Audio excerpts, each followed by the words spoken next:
जय हिंद दोस्तों, आज मैं आपके सामने फिर उपस्थित हूँ एक नया वीडियो लेकर पंचायती राज की प्रैक्टिस सीरीज का। देखिए दोस्तों, जो पंचायती राज है उसकी प्रैक्टिस सीरीज जो हम लोग चालू कर रहे हैं उसका ये दूसरा वीडियो है। इस वीडियो में हम लोग कुछ इम्पोर्टेंट क्वेश्चन और उसके आंसर देखने की कोशिश करेंगे। जो महत्वपूर्ण प्रैक्टिस के लिए क्वेश्चन है उनको हम लोग यहाँ पर सॉल्व करेंगे और ये हो सकता है कि इनमें से कोई ना कोई क्वेश्चन या इसी टाइप का कोई क्वेश्चन आपको एग्जाम में रखा मिल जाए। तो इस तरह से आप लोगों को इनकी पूरी प्रैक्टिस करनी है और पटवारी का जब तक एग्जाम ना मिले तब तक हमें ये प्रैक्टिस जारी रखनी है। डेली हम एक दो वीडियो इसकी लेकर के आएंगे, तो आपको ये वीडियो जरूर देखना है, ये बहुत ही इंपॉर्टेंट है यदि आप एक सीरियस स्टूडेंट है तो। चलिए स्टार्ट करते हैं वीडियो को। पहला हमारा इसमें क्वेश्चन है आज का, भारत का पहला नगर निगम। देखिए पहला क्वेश्चन पूछ रहा है, भारत का पहला नगर निगम कहाँ स्थापित किया गया था? भारत का पहला नगर निगम कहाँ स्थापित किया गया था? ऑप्शन है आपके सामने, कोलकाता, मद्रास, मुंबई, जयपुर।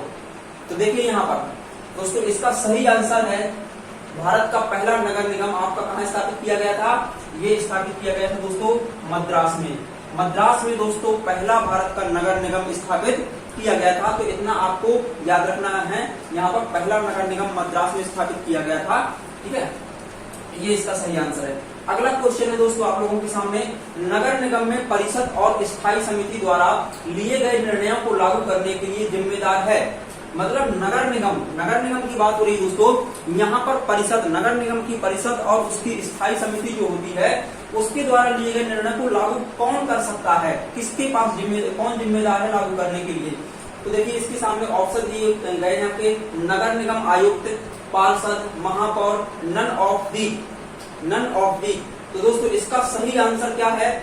इसका सही आंसर है दोस्तों नगर निगम आयुक्त। नगर निगम आयुक्त दोस्तों जो होता है वो नगर निगमों में परिषद और स्थायी समिति द्वारा लिए गए निर्णयों को लागू करने के लिए जिम्मेदार होता है। तो दो दोस्तों यहाँ पर आप लोगों ने देखिए। अब इसके बाद देखते हैं अपना अगला क्वेश्चन। दोस्तों अगला क्वेश्चन आपके सामने उपस्थित है यहाँ पर, तीसरा नंबर का क्वेश्चन है दोस्तों, नगर निगम आयुक्त किसके द्वारा नियुक्त किया जाता है? आपको बताना है जो नगर निगम का आयुक्त होता है वो किसके द्वारा नियुक्त किया जाता है। तो ऑप्शन है केंद्र सरकार, राज्य सरकार, राष्ट्रपति या फिर राज्यपाल। दोस्तों इसका सही आंसर आप अपने हिसाब से टिक कीजिए। इसका सही आंसर है क्या है? इसका सही आंसर है दोस्तों राज्य सरकार। राज्य सरकार नगर निगम आयुक्त की नियुक्ति करता है। तो इसको आप लोग याद रखेंगे, यहाँ पर राज्य सरकार भी नियुक्त करेगी। चाहे आप सेक्रेटरी हो, जैसे ग्राम पंचायत में आपका सेक्रेटरी होता है तो सेक्रेटरी की नियुक्ति भी राज्य सरकार का ही वो अधिकारी होता है। ठीक है, तो ये यहाँ पर आपको याद रखना चाहिए। चौथा क्वेश्चन है दोस्तों आपके सामने, निम्नलिखित में से कौन नगर पालिका का हिस्सा है? यहाँ पर ऑप्शन आप लोगों के सामने लिखे हुए हैं।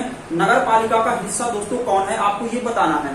नगर पालिका का देखिए पहला ऑप्शन है परिषद, ठीक है, स्थायी समिति, मुख्य कार्यकारी अधिकारी। क्या लिखा है? मुख्य कार्यकारी अधिकारी, या फिर उपरोक्त सभी, या फिर क्या आप बता सकते हैं कि सभी जितने लिखे हैं ऊपर तीन ऑप्शन, ये सभी नगर पालिका के हिस्सा हैं? तो जी बिल्कुल ये सही है आंसर आपका, उपरोक्त सभी। उपरोक्त सभी दोस्तों नगर पालिका के हिस्सा हैं। अगला क्वेश्चन दोस्तों आप लोगों के सामने लिखा हुआ है, यहाँ पर आप लोग पढ़ सकते हैं, छावनी परिषद किसके द्वारा गठित और प्रशासित की जाती है? छावनी परिषद जो होती है दोस्तों, ये काउंसिल होती है, ये किसके द्वारा गठित की जाती है और इसका प्रशासन कौन करता है? इसके सामने आपके सामने ऑप्शन दिए हुए हैं, राज्य विधानमंडल के द्वारा क्या ये गठित की जाती है, क्या ये केंद्र सरकार के द्वारा गठित की जाती है, या फिर प्रधानमंत्री के द्वारा, या फिर राज्यपाल के द्वारा? दोस्तों इसका सही आंसर है, अगर हम आपको बताएं तो इसका सही आंसर है केंद्र सरकार। केंद्र सरकार के द्वारा दोस्तों छावनी परिषद गठित की जाती है।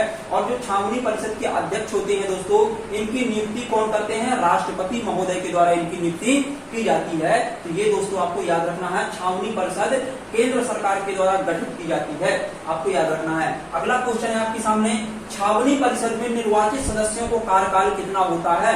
जो छावनी परिषद होती है उसमें निर्वाचित सदस्यों का कार्यकाल कितना होता है? कितने टाइम पीरियड तक वो अपने पद पर बने रह सकते हैं ऑफिशियली?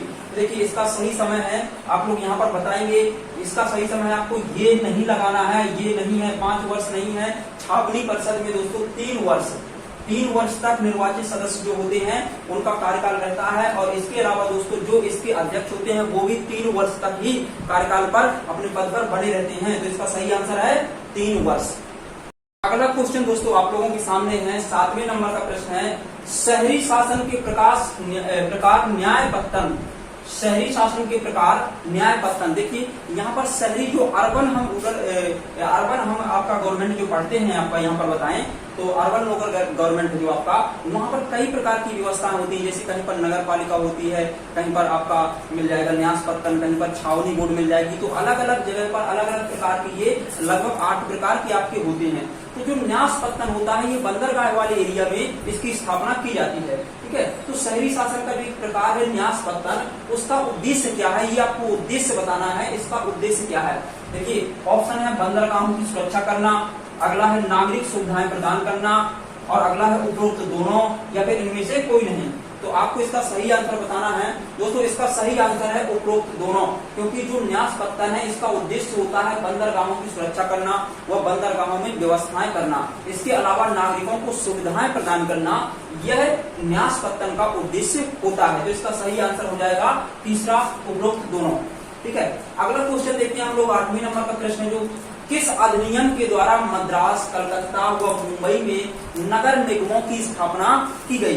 किस अधिनियम के द्वारा तीनों जगह नगर निगमों की स्थापना एक साथ की गई थी, तो यहाँ पर बताना है। देखिए अगर आपसे पूछा जाए कि सबसे पहला नगर निगम कहाँ पर स्थापित किया गया था, तो वो दोस्तों मद्रास में किया गया था। हम आपको पहले बता चुके हैं 1687-88 के आसपास मद्रास में भारत का पहला नगर निगम स्थापित किया गया था। लेकिन किसी अधिनियम के द्वारा तीनों जगहों पर कोई नगर निगम अगर बनाया गया हो तो वो कौन सा अधिनियम था, तो दोस्तों आपके सामने ऑप्शन है अधिनियम 1919 का, यानी कि भारत शासन अधिनियम जो 1919 का है, जिसको हम लोग मोंटेग्यू चुंबकपोर्ट सुधार के नाम से जानते हैं। 1793 का चार्टर अधिनियम, 1833 का चार्टर अधिनियम और 1853 का चार्टर अधिनियम। क्योंकि दोस्तों जो चार्टर अधिनियम है ये हर 20 साल बाद पारित किए जाते थे। तो इसका दोस्तों सही आंसर है, आपको बताएं 1793 का चार्टर अधिनियम। कौन सा अधिनियम? 1793 का चार्टर अधिनियम। तो दोस्तों यह इसका सही आंसर है।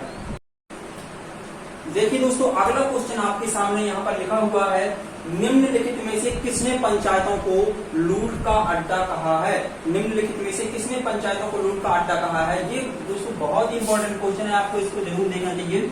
यहाँ पर जवाहरलाल नेहरू लिखा है आपके सामने ऑप्शन, एक लिखा है सरदार पटेल इस आपके सामने ऑप्शन, अगला ऑप्शन लिखा है डॉक्टर भीमराव अम्बेडकर और अगला है बलवंत राय मेहता। तो बताइए 4 में से किसने पंचायतों को लूट का अड्डा कहा है? यानी कि पंचायतें जो है वो लूट खरोट का एक अड्डा है, ये किसने कहा है?